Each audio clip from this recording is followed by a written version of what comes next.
Señor, es un gran gozo y un gran privilegio estar reunidos en tu presencia en esta mañana para poder alabarte, para poder rendirte acción de gracias, Señor, por todo lo que tú eres y lo que tú haces en nuestras vidas. Señor, queremos conocerte mejor, pero estamos tan agradecidos de que te conocemos, Señor, porque por tu gracia tú has abierto nuestros corazones y nuestras mentes para recibir tu palabra, y por tu gracia estamos aquí en esta mañana. Te pido, Señor, que tú nos edifiques en nuestra santa fe en esta mañana, que tú nos llenes de fe, de gracia para poder crecer en Cristo, en el conocimiento de nuestro Señor, para que también podamos ser instrumentos en tus manos para llevar a otros al conocimiento de nuestro gran Dios y Salvador.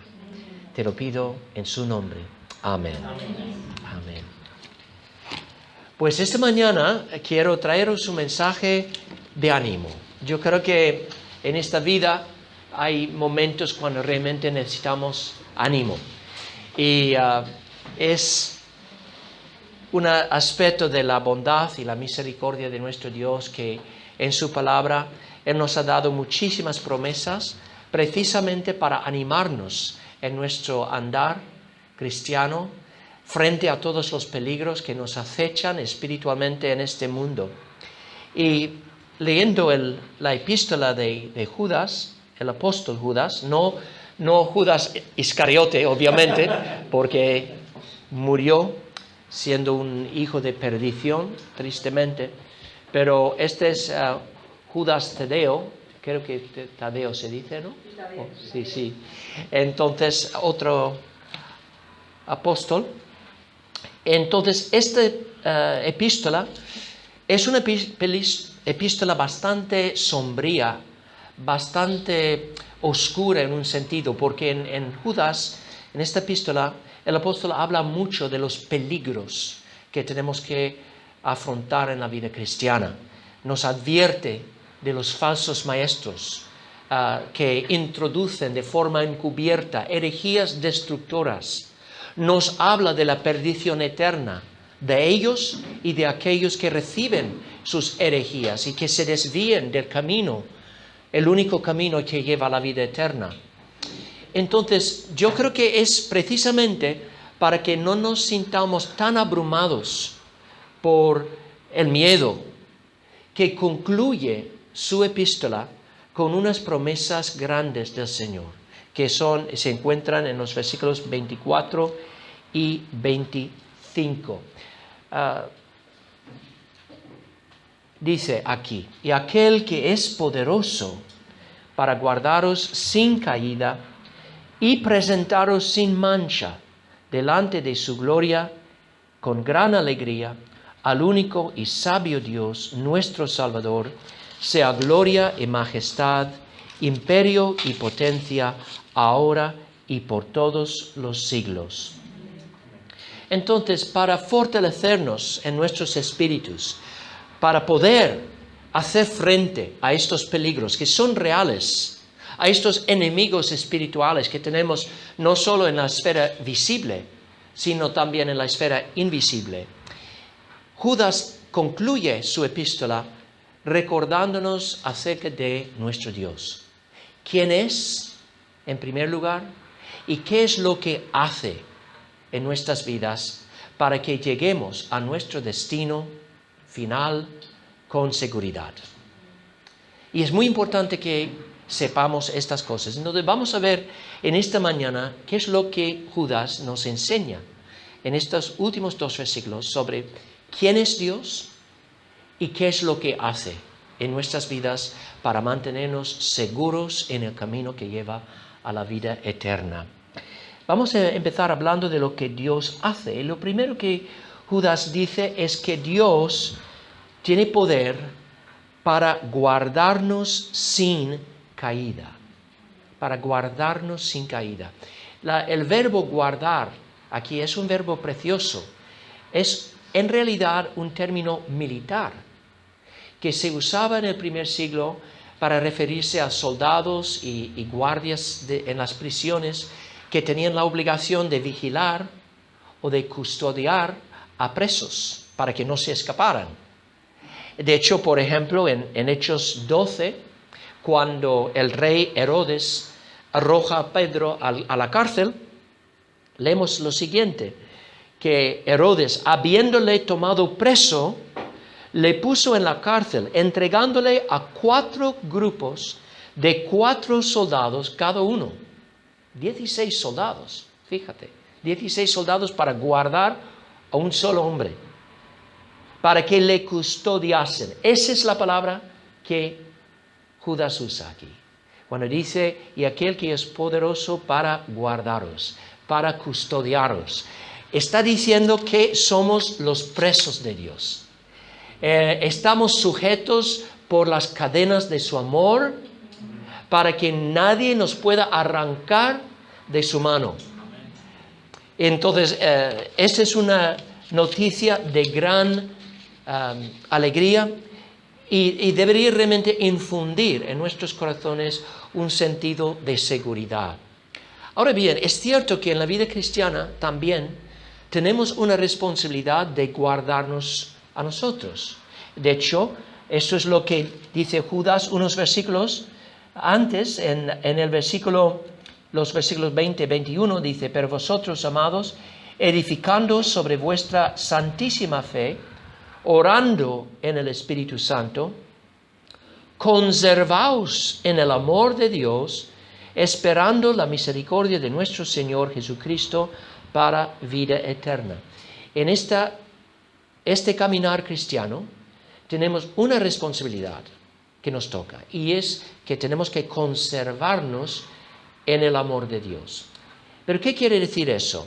En primer lugar, debemos notar que el verbo aquí, conservar, es un verbo distinto al verbo que se usa en el versículo 24, cuando Judas dice, hablando de Dios, dice que tiene poder para guardarnos. Aquí el verbo conservaros, en el griego original, lleva la idea de miraros atentamente. O sea, miraros fijamente, que sigáis en el amor de Dios.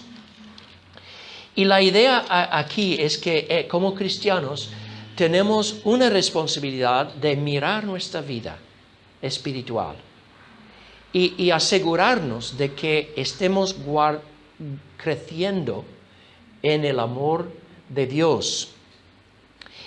En otras palabras, cuando notamos que estamos desviándonos del camino, quizá cuando notamos un enfriamiento espiritual, un declive en nuestra devoción al Señor, debemos recordar la importancia de mirar el amor de Dios. Ahora, ¿qué quiere decir el amor de Dios?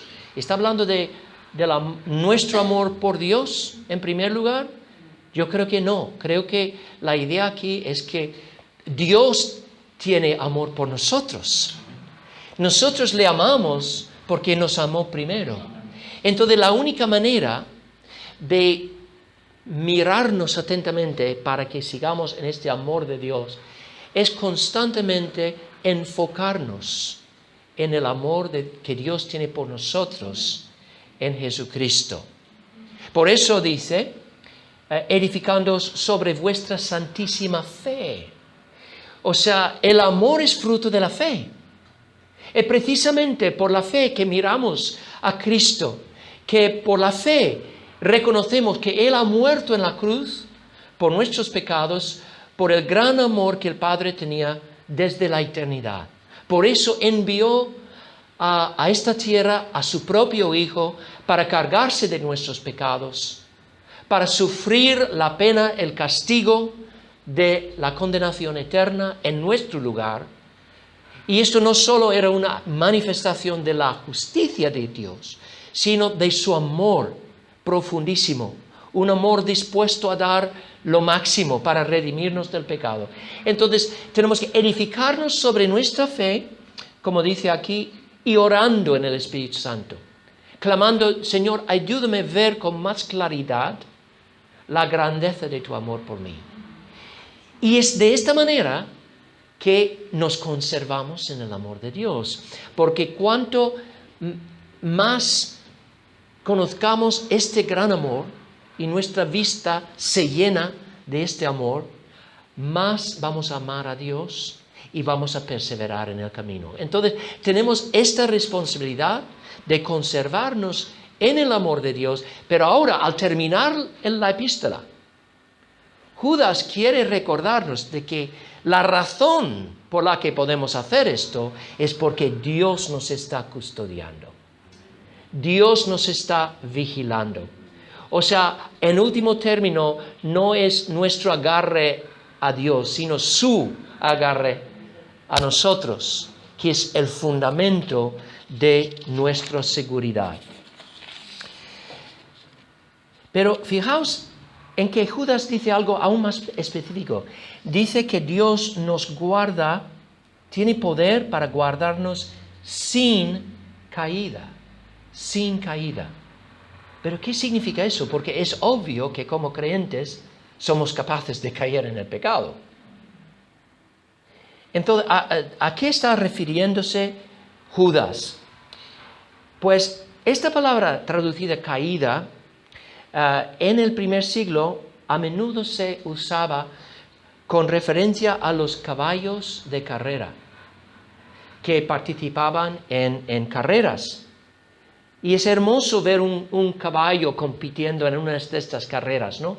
Pero qué terrible si en medio de la carrera el caballo cae, tropieza y se rompe una pata. Porque ¿sabéis lo que pasa con los caballos que rompen las patas? A veces, ya no pueden competir, están descalificados de la carrera y a veces, además, tienen que sacrificarlos. Entonces, la idea aquí de caída es de una caída que nos califique de la vida cristiana. En otras palabras, hermanos, está hablando de la apostasía. Está hablando de la apostasía. Es cierto que Dios puede guardarnos de todo pecado, pero la promesa que Judas nos está dando aquí es que Dios es tan poderoso que puede guardarnos para que no nos desviemos completamente, definitivamente del camino de la fe. Él nos guarda. ¿Os acordáis de lo que le dijo Jesús a Pedro en la noche antes de ir a la cruz? Pedro estaba en ese momento lleno de confianza, pero no en Cristo, sino en sí mismo. Porque él decía, aunque todo el mundo te niega, Señor, yo nunca te negaré, porque yo sé cuánto te amo y es imposible que te niegue. Y Cristo le dice, no, Pedro, 3 veces me vas a negar esta noche. Pero justo antes de decirle eso, le dio esta promesa. Simón, Simón, he aquí Satanás os ha pedido para zarandearos como a trigo. Pero yo he rogado por ti, que tu fe no falte. Y tú, una vez vuelto, confirma a tus hermanos. Una vez vuelto. ¿Por qué sabía Cristo que Pedro iba a volver al camino? Porque sabía que Pedro estaba en la palma de su mano, guardado para que no cayera para su destrucción, para su perdición eterna. Esta es la promesa de Dios a cada creyente verdadero. El autor Juan Benton dice, Dios es capaz de guardarte sin caída como si tú fueras un caballo y Dios tu jinete. El jinete hábil y capaz, montado sobre ti, es el Señor Jesús mismo, y Él es capaz de guardarte sin caer y de llevarte por el sendero correcto todo el camino al cielo. Y hermanos, esta es una verdad de gran consuelo, porque a veces vemos a personas que parecían realmente estar firmes en la fe, que luego se han desviado y luego han declarado que ya no son creyentes. No sé si habéis oído las noticias hace poco de un escritor cristiano que se llama Joshua Harris. ¿Habéis oído la noticia? Él escribió un libro hace unos años con el título Dije adiós a las citas amorosas. Es el nombre de Jonathan Harris. Entonces es un libro que aboga a favor de la idea del noviazgo serio, pero no esas citas amorosas superficiales que muchas veces los jóvenes quieren tener sus novios, sus novias y tener como una relación amorosa superficial. Y él en el libro dice, pero no entienden que están jugando con sus sentimientos, con sus corazones y están también pues coqueteando con el pecado y pueden caer fácilmente en el pecado. Entonces él aboga a favor de que los jóvenes se guarden de entregar su corazón a alguien de forma prematura y que disfruten de las amistades, tanto con chicos como con chicas, pero sin entregar su corazón a nadie que no sea su futuro cónyuge. Entonces, y es un libro que muchos creyentes, se ha vendido montones de ejemplares, y este hombre llegó a ser pastor de una iglesia, y en esta semana de repente dio 2 anuncios. Primero, que estaba a punto de divorciarse de su esposa, de que habían llegado a un acuerdo, pero luego dijo, pues, y además tengo que decir que he perdido mi fe, ya no soy cristiano. Entonces, es terrible cuando esto sucede. Muchas personas están orando por él, pero yo creo que para nuestro propio entendimiento y también para guardar nuestros propios corazones, tenemos que entender lo que pasa realmente cuando alguien que ha profesado la fe ahora renuncia a la fe, se aparta de la fe.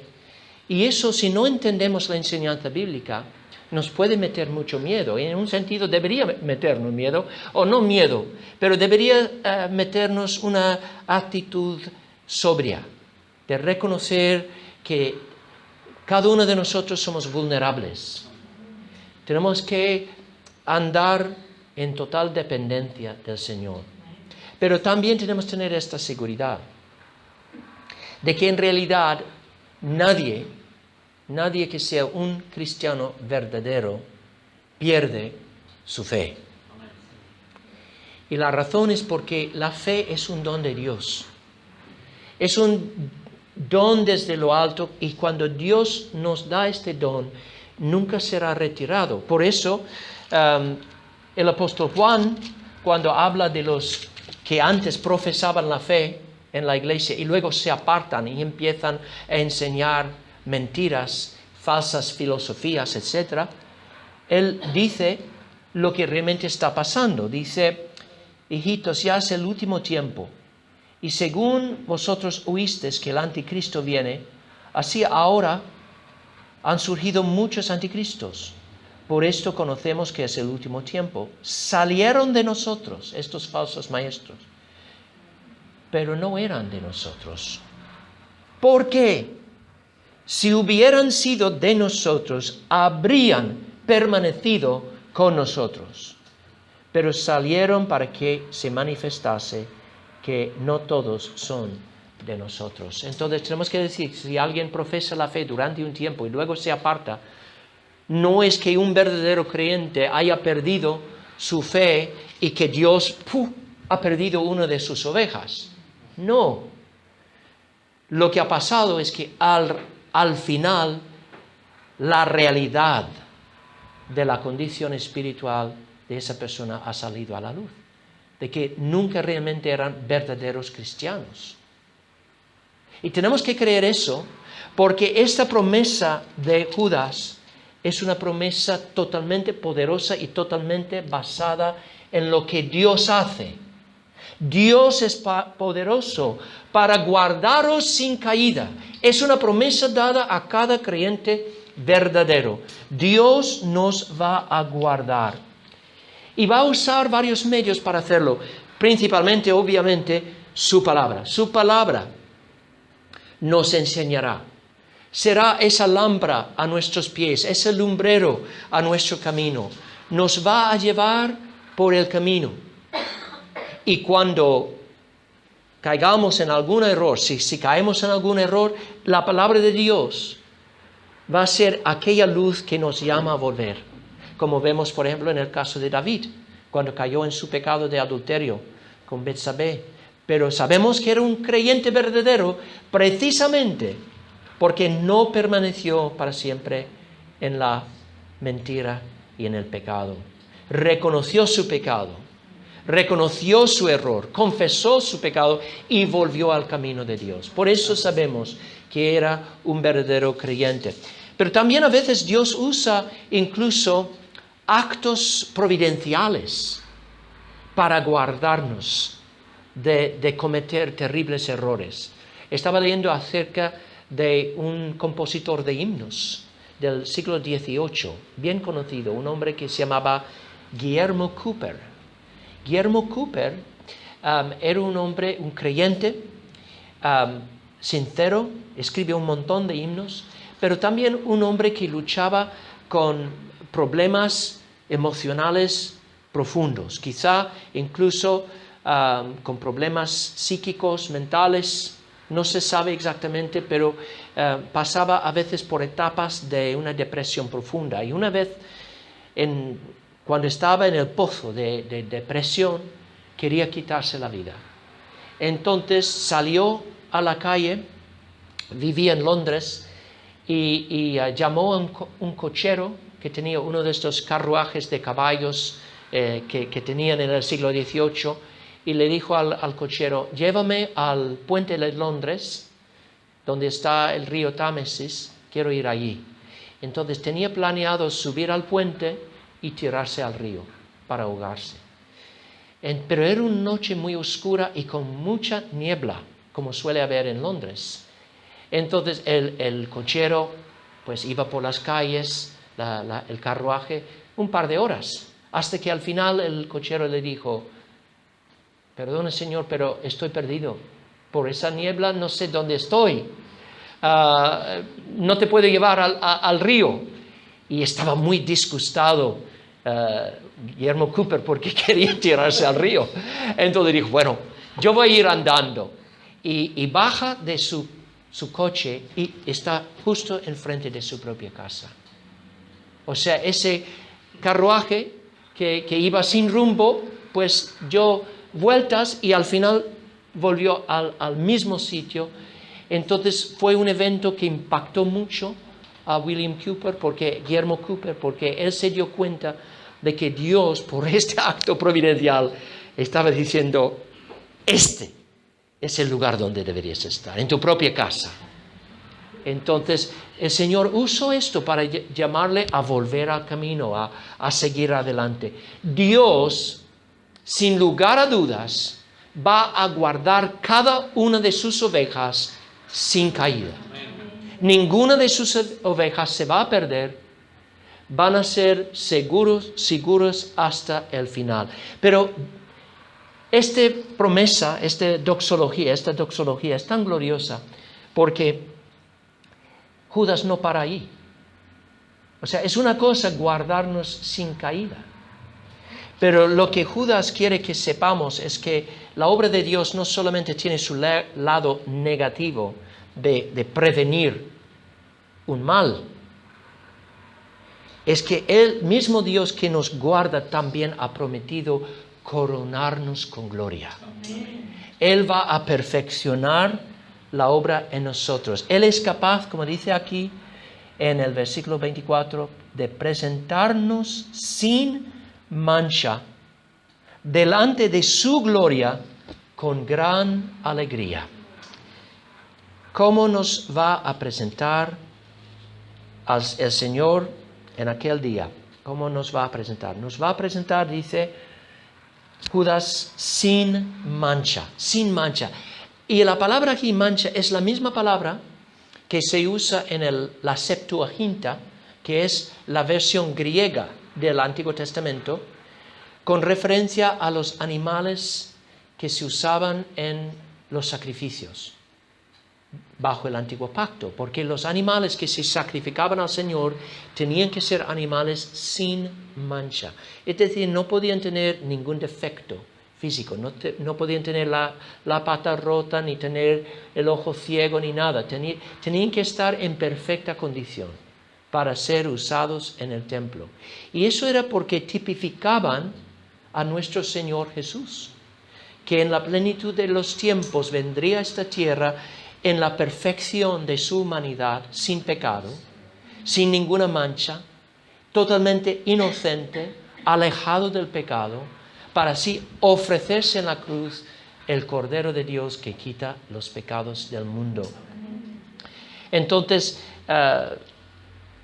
Judas está diciendo que en aquel día, cuando Dios nos presenta delante de su gloria, estaremos sin mancha. Hay un sentido en el cual el Señor ya nos ve sin mancha, porque estamos revestidos con la perfección de su Hijo Jesucristo. Esa justicia imputada que se nos atribuye a través de la sola fe en el Señor. Entonces, en ese sentido, posicionalmente delante de Dios, ya estamos delante de Él sin mancha. Pero creo que el enfoque de este versículo está hablando de un estado también subjetivo, lo que va a ser en el último día, cuando nuestro interior corresponde perfectamente a esa justicia imputada que tenemos ahora. Es decir, llega un día cuando Dios nos purificará, nos santificará, hasta tal punto que erradicará de nuestra naturaleza el pecado. Obviamente no hemos llegado a ese estado.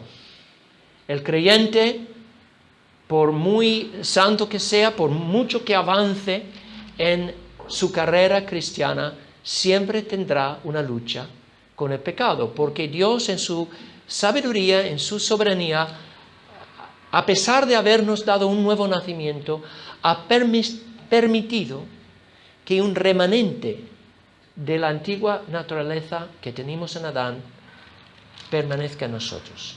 Él ha permitido esto. Y es como una fuente de malos pensamientos, deseos, lo que la Biblia llama concupiscencia, y es la fuente de todos estos malos deseos que nos pueden llevar por mal camino, pero que se chocan con los nuevos deseos que tenemos del Espíritu de Dios para buscar la santidad. Y por eso hay en cada creyente esa lucha entre la nueva naturaleza que ha recibido de Dios, pero ese remanente de la antigua naturaleza en Adán. Y digo remanente porque no es que somos igualmente nuevos y viejos. Hombre, no, somos nuevas criaturas en Cristo. Eso es lo que dice Juan. Si alguien está en Cristo, nueva criatura es. Nueva criatura es. Entonces tenemos una nueva naturaleza regenerada. Pero es como si, y me encanta esta ilustración, imaginad que tenías un vaso de cloro, que huele fuerte, ¿no? El cloro. Pero luego vacías ese vaso y lo llenas de agua cristalina y pura.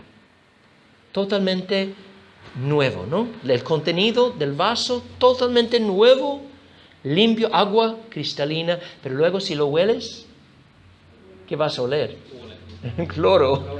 ¿Por qué? Porque queda un remanente de cloro alrededor del borde. Y esta es nuestra condición actual. Somos nuevas criaturas en Cristo. Tenemos una nueva naturaleza, pero queda esa raíz de pecado allí.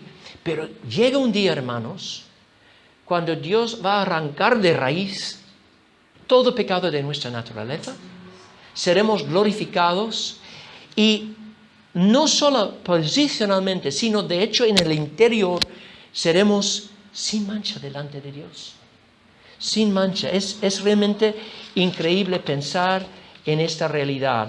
El apóstol Juan nos habla de esta realidad, el contraste entre las personas que somos ahora y quienes seremos en aquel día. Dice, amados, ahora somos hijos de Dios. Y aún no se ha manifestado lo que hemos de ser. Pero sabemos que cuando Él se manifieste, seremos semejantes a Él, porque le veremos tal como Él es. Ahora mismo estamos mirando a Cristo con ojos de fe. Y a medida que vayamos mirando a Él a través de la palabra, nos vamos transformando más y más a su imagen.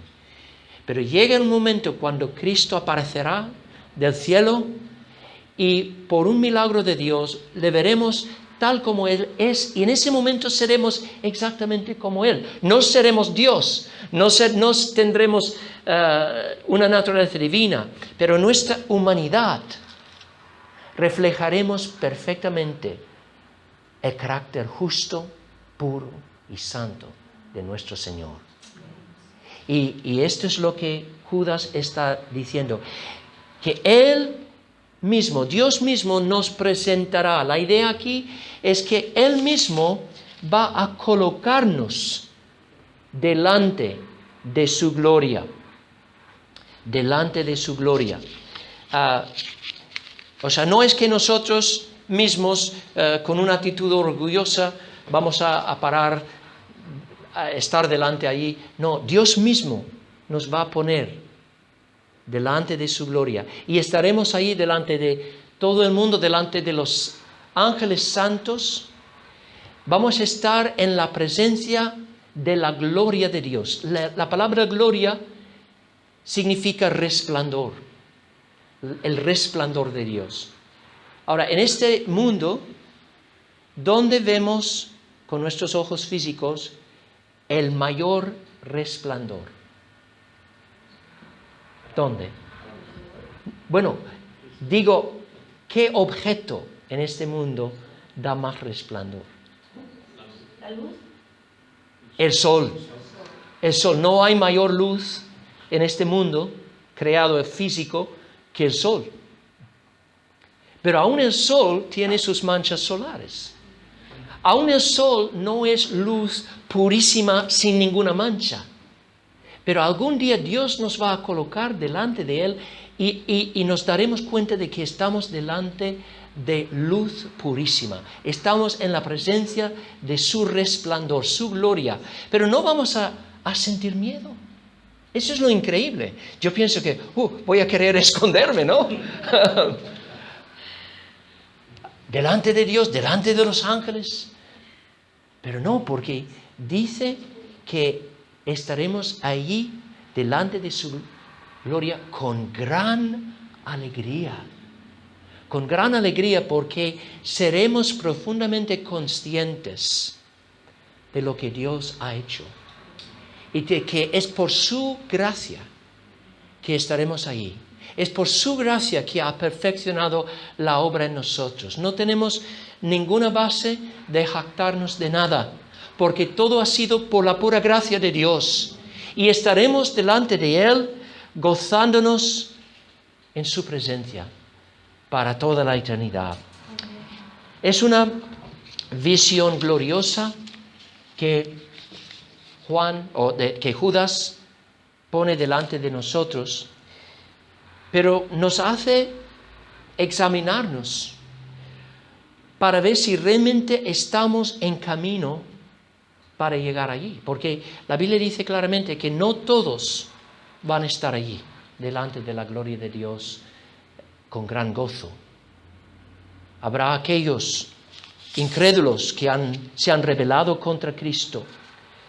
Y ellos también estarán presentes, pero dice que por temor van a clamar incluso a los montes, las peñas, diciendo: caed sobre nosotros y escondednos del rostro de aquel que está sentado sobre el trono de la ira del Cordero.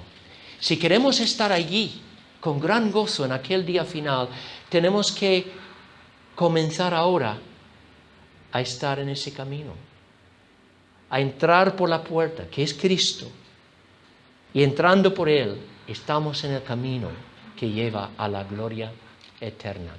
Así que tenemos que reconocer nuestra necesidad de que Dios mismo nos salva de nuestra incredulidad, de nuestro pecado, y mirando a Cristo con fe, entraremos en ese camino.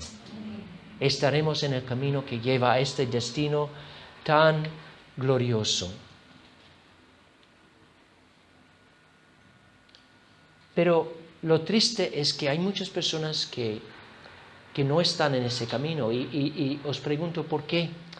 Y la realidad es que estamos hablando de cosas que la Biblia nos revela, pero todavía no podemos palpar ni ver con nuestros 5 sentidos. Entonces, el incrédulo no cree en nada que no pueda palpar ahora, no pueda ver ahora.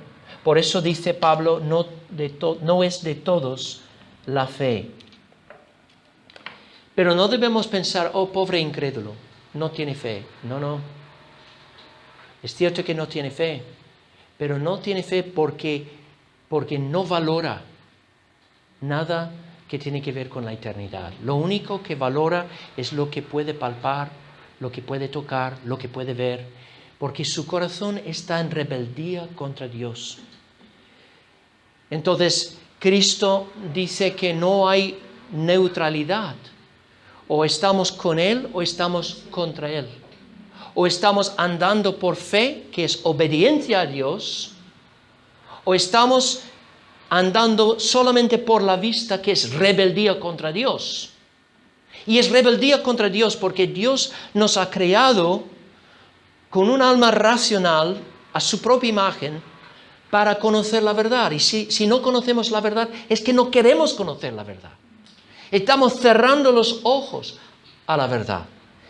Yo he hablado con muchos ateos en mi vida. Y los ateos, si yo les hablo de estas cosas, ellos se burlan, se mofan.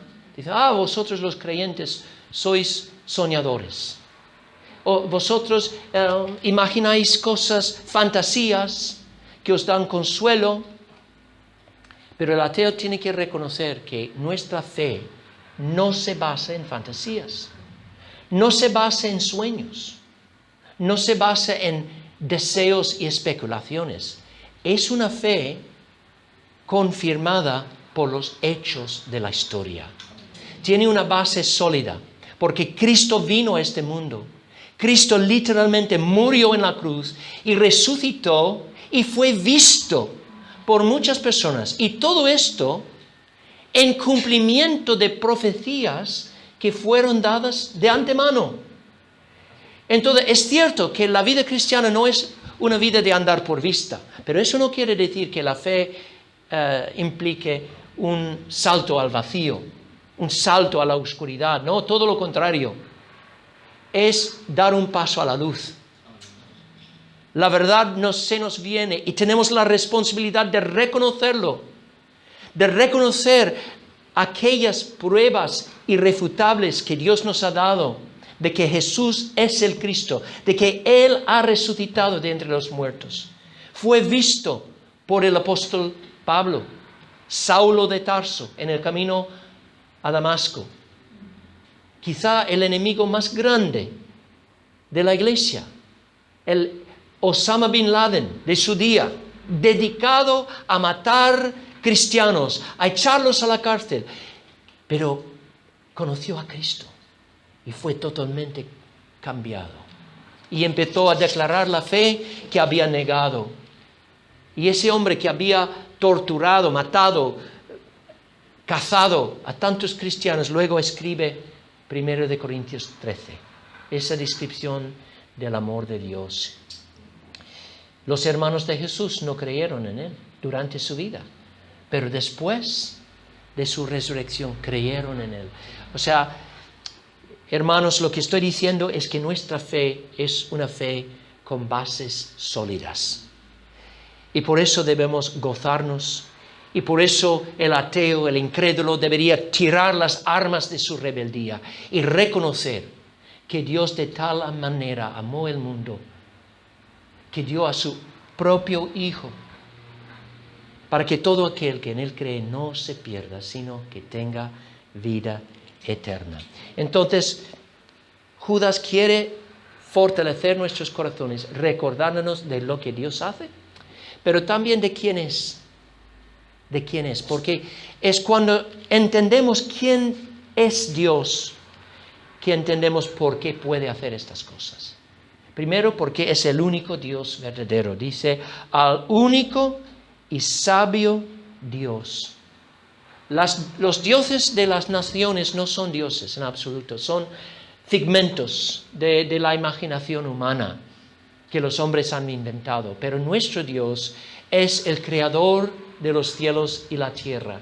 Es el autor de todo lo que vemos a nuestro alrededor. Entonces, nuestra fe no es un engaño porque es una fe basada en el Dios verdadero, el Dios que se revela a su creación. Y es el Dios de gloria, dice aquí, el Dios de gloria. Al único y sabio Dios, nuestro Salvador, sea gloria, gloria. Y no voy a hablar más sobre esto porque ya hemos visto que la gloria de Dios es su resplandor. Pero, ¿cómo debemos entender este resplandor? Pensad en un rayo de luz blanca. Y es luz, parece luz pura, y es luz pura. Pero si pasas ese rayo por un prisma, ¿qué pasa? Pues puedes ver el rango de colores que hay en esa luz pura. Pues la Biblia es ese prisma, por medio del cual Dios nos revela su gloria. O sea, Dios es esa luz pura, blanca, pero a través de la Biblia vemos el rango, la gama, digamos, de virtudes, de atributos que tiene, que juntos componen esa gloria, su eternidad, su sabiduría, su majestad. De hecho, Judas aquí menciona 3 atributos gloriosos de Dios. Menciona primero su majestad. La palabra majestad se refiere a la grandeza de Dios. Dios es un Dios majestuoso. Es un Dios, el Dios de imperio. Imperio es la palabra dominio. Se refiere realmente al poder ilimitado de Dios. Dios tiene todo poder sobre su creación. Él puede hacer lo que quiere. En la tierra, en el cielo y en la tierra, nadie detiene su mano ni le dice, ¿qué es lo que haces? Porque Él es Dios. No estamos en una posición de juzgarle. Él es el Dios eterno y hace lo que le complace en la tierra y en el cielo. Y lo hace porque tiene la potencia de hacerlo. Y esa palabra potencia significa poder, pero es la palabra que se usa por poder en el sentido de autoridad. Por ejemplo, si digo, pues ese policía tiene el poder de parar el tráfico. ¿Qué clase de poder? Estoy hablando de la autoridad investido en él como policía. Él tiene esa autoridad. Entonces, Dios no solamente tiene el poder de hacer lo que quiere, tiene la autoridad de hacer todo lo que quiere. Y lo que quiere hacer, hermanos, es completar en nosotros la obra que ha comenzado. Y si Dios quiere completarlo, si esto es su propósito, nadie puede frustrar su plan. Nadie puede frustrar su propósito. Así que, hermanos, quiero que seáis fortalecidos en esta mañana conociendo a tu Dios, conociendo su grandeza, su majestad, su poder, su autoridad, para completar en ti esa hermosa obra que ha comenzado. El salmista, pensando en su relación con Dios, dice, mi carne y mi corazón desfallecen, mas la roca de mi corazón y mi porción es Dios para siempre. Si Cristo no vuelve durante nuestras vidas a la tierra, llegará ese momento cuando nuestra carne y nuestro corazón va a fallar. Porque este cuerpo mortal que tenemos tiene su fecha de caducidad. Y nunca sabemos cuándo eso puede ser.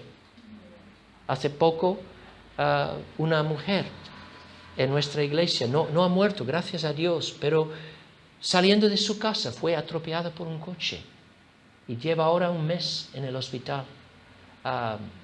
Estuvo en un coma durante 2 semanas y después despertó.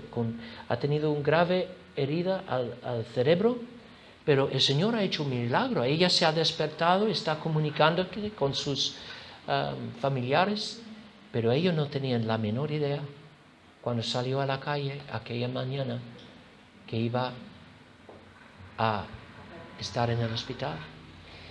Esta vida es muy insegura, pero si conocemos a Cristo y tenemos a Él como nuestro Salvador, entonces podemos decir como el salmista: Dios es la roca de mi corazón y Él es mi porción por siempre.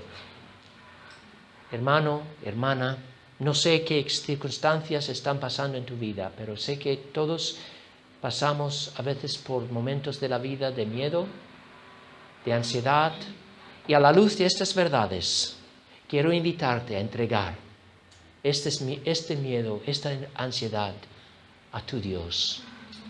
Déjalo todo con Él, adóralo, alábalo, dale gracias por lo que Él ha hecho ya en tu vida y está haciendo y lo que Él va a hacer.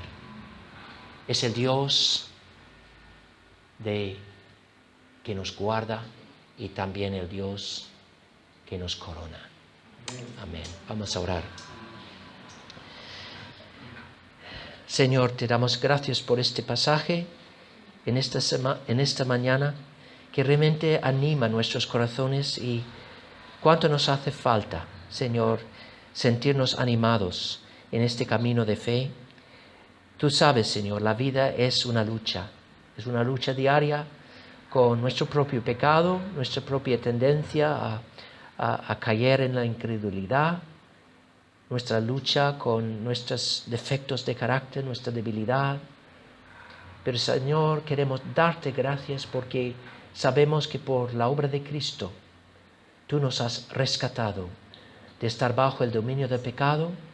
Tú nos has cambiado en criaturas nuevas en Cristo Jesús, y tú vas a completar esta obra que has comenzado en nosotros.